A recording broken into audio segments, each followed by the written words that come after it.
నమస్తే, welcome to Telugu రాజ్యం.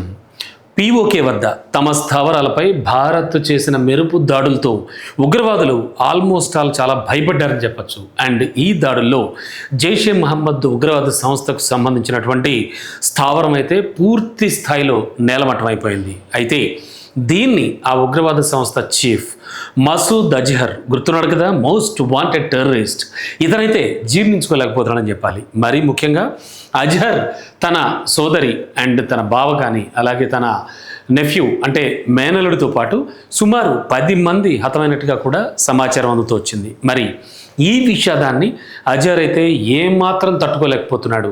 మరి ఇదే సందర్భంలో అతను ఒక బహిరంగ లేఖ విడుదల చేశాడు. ప్రస్తుతానికి అది నెట్టింట వైరల్ అవుతోంది, ట్రెండింగ్లో ఉంది. అందులో ప్రధాని మోడీతో పాటు భారత్పై కూడా సాధ్యమైనంత మేర విషం కక్కాడు. మోడీ అన్ని రకాల యుద్ధ నియమాలు ఉల్లంఘించాడని తన అక్కసును వెళ్ళగక్కాడు. అలాగే తనకు భయం కానీ, నిరాశ కానీ, విచారం కానీ ఏమీ లేదంటూనే మరోవైపు తన నిర్వేదాన్ని కూడా ప్రకటించాడు. ఇది క్లియర్గా అర్థం చేసుకోవాలి మనం. అండ్ ప్రధాని మోడీతో పాటు భారతదేశాన్ని నాశనం చేస్తానని కూడా అజహర్ శపథం చేయడం మాత్రం మనం గమనించాల్సిన అంశం. ఇక భారత్పై త్వరలోనే ప్రతీకారం కూడా తీర్చుకోవడానికి పథక రచన చేస్తానంటూ అతను ఒక హెచ్చరిక జారీ చేశాడు.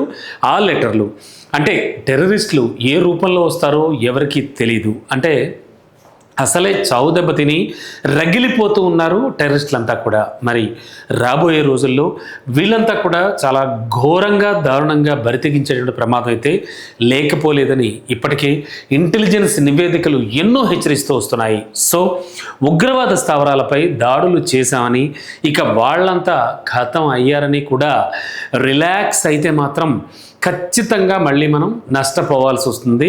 చాలా ఘోరమైన పరిస్థితిని ఎదుర్కోవాల్సి వస్తుంది. ఇది అందరికీ తెలుసు, ముఖ్యంగా ప్రభుత్వానికి కూడా తెలుసు. మరి ఉగ్రవాదాన్ని చంపేయాలి.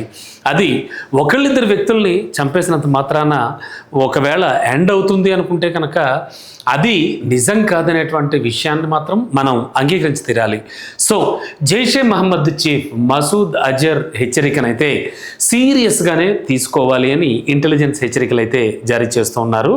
అండ్ ఇకపై ప్రజలైతే తమను తాము ఎలా రక్షించుకోవాలో కూడా చైతన్యపరచాలంటూ కూడా వెల్లడిస్తూ ఉన్నారు. అలాగే ఉగ్ర దాడుల్ని తిప్పి కొట్టడానికి మన రక్షణ వ్యవస్థ కూడా పటిష్టంగా ఉండాలి అండ్ సిద్ధంగా ఉండాలి.